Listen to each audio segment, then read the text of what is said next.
Quentin Tarantino's film Pulp Fiction arrived in theaters in 1994. Now, when I first saw this, and I saw it in the theater, I couldn't believe what I was watching. I couldn't believe my ears as well, because the dialogue in this thing is phenomenal. And it just, everything that was going on, just the actors that he had doing these crime drama scenes, and just the mixtures of different genres, and in Pulp Fiction especially, they mixed different stories together, and things were told out of order and things of that nature. But following this amazing film, a lot of similar films were released by different directors and different writers and so forth. They were trying to capitalize on Pulp Fiction's success.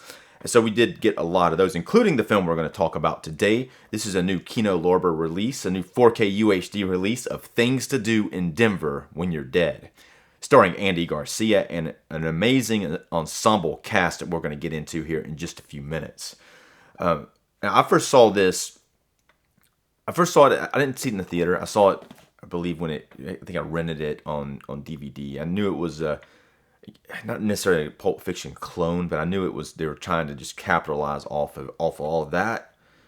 But at the same time, I was fairly impressed with the cast, which we'll talk about again in just a minute. But and we're also going to talk about that 4K transfer, and we're going to pop open this Kino Lorber release. I'm going to show you the contents inside. If you would do me a favor and go ahead and like this video, subscribe to my channel. Well, that might be a little early. I'll tell you what, after the end of this thing, let's go ahead and subscribe to my channel then, if you want to. But even if you don't want to, like the video. Even if you just like kind of a little bit like it, hit that like button. It's not going to hurt. It might a little bit, but it won't be that bad. Anyway, I'm Dave Watkins, Watkins Films. So let's talk about this plot for 5 minutes straight. No, I'm just kidding. I'm going to try to do it quickly. This film stars Andy Garcia as Jimmy the Saint. Now, there's a lot of characters in this film that have kind of gangster names, like Jimmy the Saint, Critical Bill, Pieces, played by Christopher Lloyd.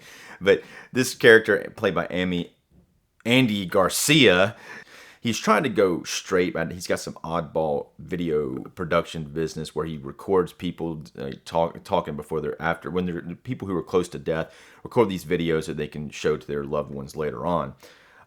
Which all that ties into the theme of the film. He's trying to go into this, but the business is not doing very good, as you would expect. He's trying to go straight, but he's in over his head with this, and he's not making money. They're actually in debt.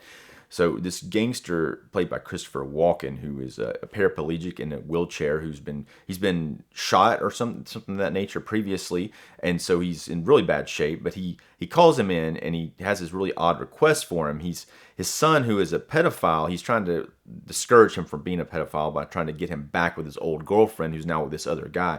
They want him to get a group of people. He doesn't actually give him explicit instructions on how to do it, but he tells him to go intimidate the guy and get him to break up with the girl, so his Christopher Walken's son can get back with the girl. So a little odd request to do. So he goes and gets this group of 4 other people together, and I'm not sure why he needs this many people, because he's got to split this money between them. So and he doesn't need. And 2 of the people he pick are not really fit to do this. Like, there's a character named Critical Bill, played by Treat Williams. Now, Treat Williams is a standout.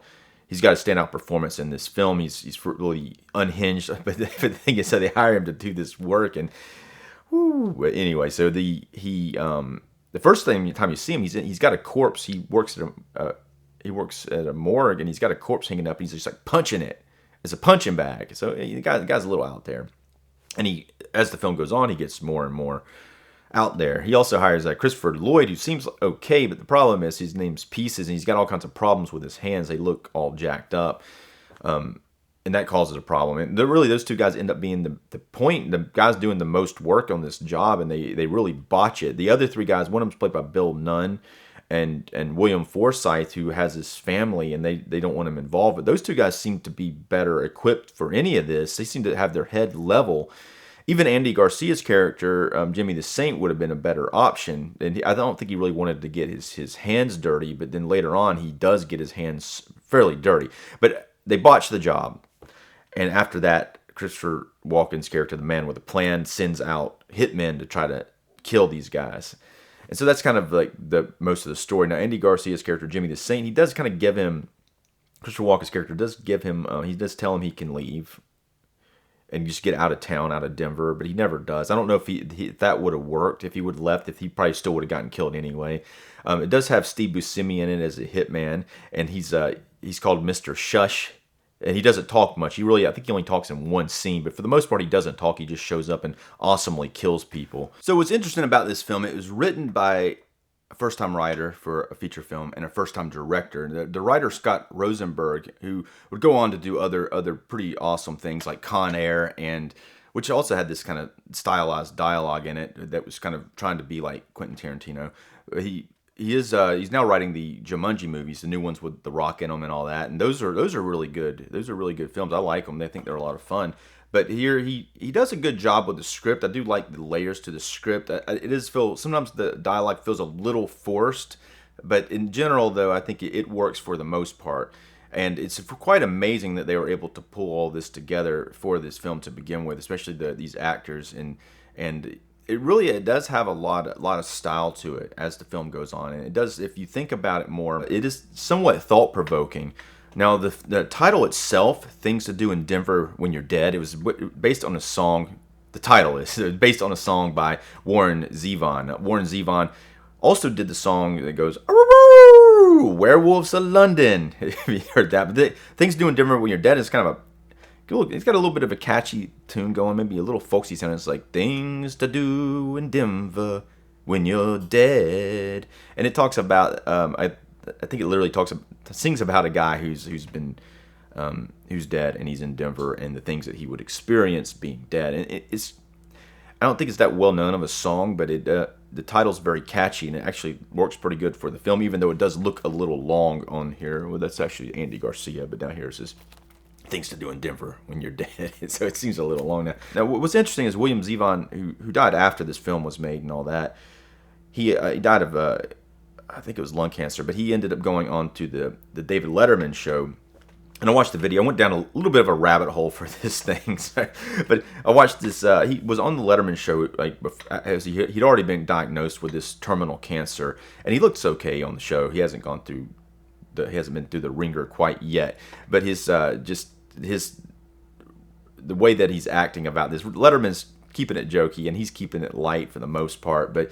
And he handles it quite good. And Letterman asked him something of the nature of like, knowing what you know now, what would you suggest for people who now that you know that you're dying and all that? And he says something to the nature of enjoy every sandwich. So he says it the guy William Zevon had a very witty, dry sense of humor, which is kind of similar to this film in a way, or Quentin Tarantino's dry sense of humor in a way. So. And then he also on the Letterman show, he goes out and sings a few songs after that. So it was kind of a very poignant show. Apparently he'd been on the show several times. But anyway, so back to "Things to Do in Denver When You're Dead." I did that with a little southern twang. Hit that dead a little southerny. Now I want to talk about one other thing before getting into the 4K transfer, and that is the love interest. They have a character in here played by Gabriel Anoir that Andy Garcia's character meets. It's a new. He just has met her, and he's kind of starting to get a connection to her. When he sees her, the first time he sees her. Gabriel Anoir, I think she's terrific, and he describes her as he sees her across the restaurant, not a restaurant, it's in a bar or something of that nature, and he sees her walking across the bar, and he describes her as a gliding. He's like, most people don't glide; they like romp around or something to that nature, but he clomp around, but he mentions that, and she does look to glide, as you see that. And I've actually seen some women glide before, so I do have. That's a very good description of seeing them walk across the room the way that she does.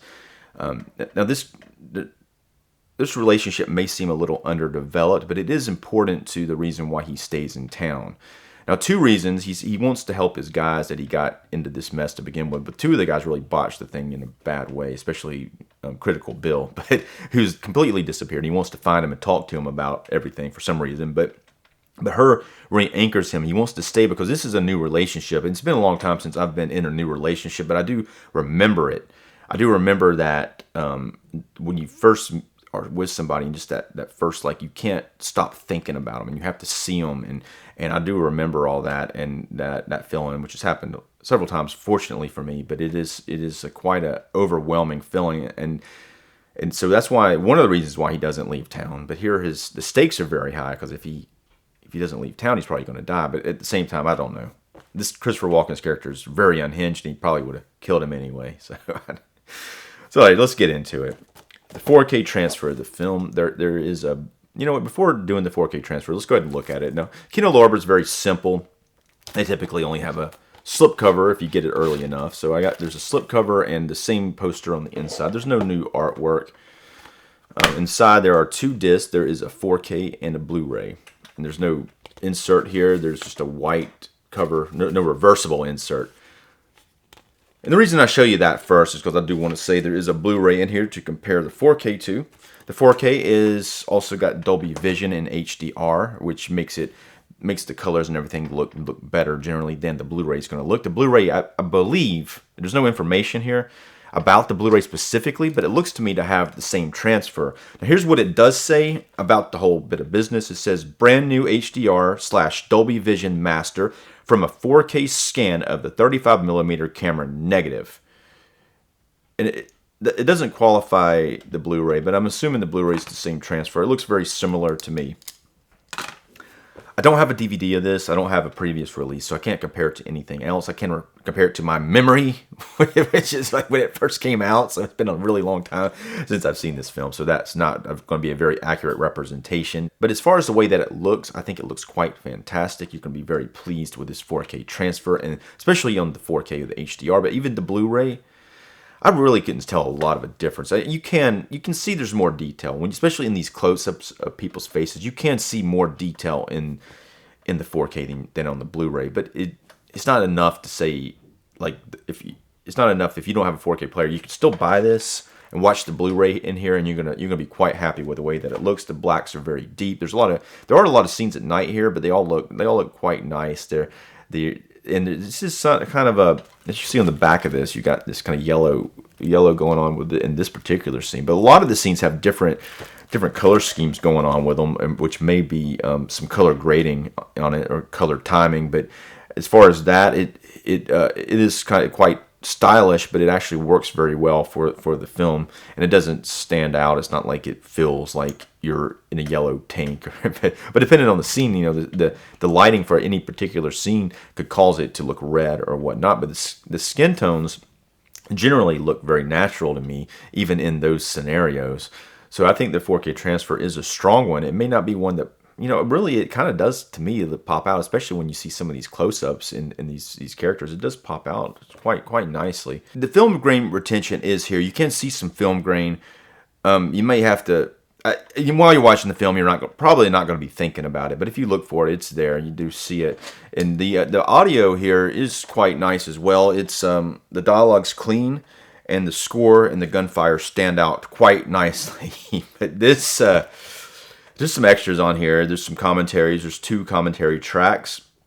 One with the director, Gary Fletter, with the screenwriter. I didn't listen to that. That's probably a pretty good commentary track. There's also one with a film historian, and then there's several other video interviews. I don't think any of these were made specifically for this, but archive stuff. But there's a pretty decent amount of. There's like 4 interviews on here with different people involved with the process, including an interview with Andy Garcia. Let's go ahead and rate this film on a scale from 1 to 5, with 1 being the lowest and 5 being the highest. I'm going to rate Things to Do in Denver When You're Dead. I'm going to give this film 3.5 stars. Now, it is kind of trying to be like Pulp Fiction, but I think there's a little bit more to the film than just that. I think it does a very nice job of showing the way different people react to knowing that they're going to die, and how they either immediately accept it, like one character does, or they try to run, or they try to bargain, or they try to they basically try to go through these different steps of grieving and death, and it's done very well, and it's done with like several different characters, and there's the force behind like the forces coming at them. The character played by Steve Buscemi, Mr. Shush. There's also a character here played by Jack Warden. Very odd. They go to this diner a lot of times, and for some reason they drink like milkshakes or something. Maybe it's like that. Maybe there's a riff off of the Pulp Fiction, like $5 milkshake thing. But they go there and then they. But Jack Warden's this character who hangs out in there all the time. He's always sitting in a booth. And he's got an audience, and he's telling stories. I guess he's a previous gangster, and he's telling stories about things. He often, within the film, they got some slang, or like buckwheats or boat drinks. They got those type of slang thing, and he explains it. He's like, okay, here's what's going on. And it kind of works. It kind of is a little contrived, but it's a nice performance by him, and it kind of ties a lot of things in together, and it gives it that kind of quirky, offbeat type of feel going on. And but as far as what Kino Lorber has done here, I'm going to give them 4 stars as well. The transfer here is phenomenal. Their packaging is like what it usually is. I did a review on Bug as well, and this other one, The Sands of Iwo Jima. So I did reviews on both of these, and the packaging is pretty much the same as that. But if you want to check these 2 reviews out on my channel, they're on there, and they're quite fantastic. But if you would do me a favor, if you haven't done so already, go ahead and like this video. And now would be the time to subscribe to my channel. I'm Dave Watkins, Watkins Films. Thanks for watching.